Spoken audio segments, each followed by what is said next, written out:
আসসালামু আলাইকুম। নিশ্চয়ই সবাই ভালো আছেন। আলহামদুলিল্লাহ আমিও ভালো আছি। আজকে আপনাদের সাথে শেয়ার করব কিছু গুরুত্বপূর্ণ বিষয়, যে বিষয়গুলো মনে করলে আপনার মনে কোনো ধরনের অহংকার থাকবে না, হিংসা থাকবে না, বা আপনি কোনো ধরনের খারাপ কাজে লিপ্ত হবেন না। পুরুষ হন বা মহিলা হন, ভিডিওটি সবার কাজে আসবে।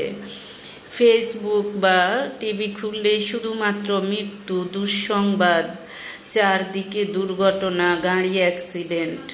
হ্যাঁ, এগুলো আত্মীয় স্বজনদের মধ্যেও হচ্ছে, আবার দূরের মানুষের মধ্যেও হচ্ছে। তবে সবার জন্যই খারাপ লাগে। আমরা মানুষ হিসেবে অন্য একজন মানুষ, কিছুই হয় না, তারপরেও অনেক কষ্ট লাগে।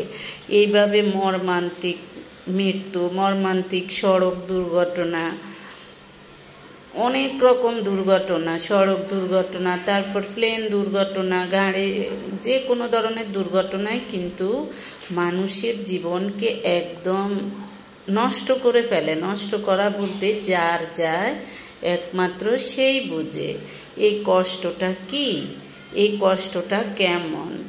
কারণ একটা মৃত্যু সারা জীবনের কান্না।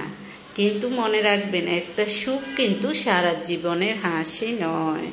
তাই যারা বেপরোয়াভাবে গাড়ি চালান, যারা বেপরোয়াভাবে বিভিন্ন ধরনের ডিসিশন নিয়ে বিভিন্ন ধরনের দুর্ঘটনা ঘটান, তারা মনে রাখবেন আপনারা মানুষ, আপনারাও মৃত্যুর স্বাদ গ্রহণ করতে হবে, আপনারাও শাস্তির সম্মুখীন হতে হবে।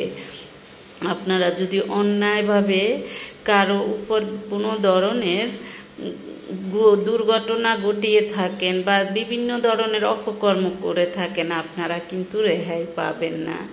হ্যাঁ, এখন বলবো, আমরা সবাই মানুষ। বেঁচে থাকা অবস্থায় কত দাপট, মুখের শক্তি, হাতের শক্তি, পায়ের শক্তি, টাকার শক্তি, সব মিলিয়ে কিছু মানুষের মনেই থাকে না মৃত্যু যে একদিন হবে।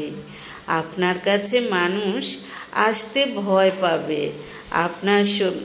আপনার এত সুন্দর শরীর থেকে প্রাণটা চলে যাওয়ার পর আপনার নাম হবে মুর্দা, লাশ, মহরম, মৃত ব্যক্তি। তাই মাঝে মাঝে কবরস্থান থেকে ঘুরে আসবেন এবং কল্পনা করবেন, এই মানুষগুলো হয়তো একদিন মাটির উপরে আপনার মতোই হেঁটেছিল, আপনার মতোই কথা বলেছিল, আপনার মতোই বিভিন্ন জায়গায় ঘুরে বেড়াচ্ছিল, আপনার মতোই দাপট দেখিয়ে চলেছিল। আজকে তাদের হাড়টাও মাটির সাথে মিশে গেছে। তাহলে আপনার অহংকার করতে আর ইচ্ছে করবে না, মানুষকে তুচ্ছ করে কথা বলতে, অপমান করতে আপনার ইচ্ছে করবে না, আপনার মন থেকেই এগুলো চলে যাবে। আঘাত হলো আশীর্বাদ। মনে রাখবেন, আপনাকে কেউ যদি আঘাত করে আপনি কষ্ট পাবেন।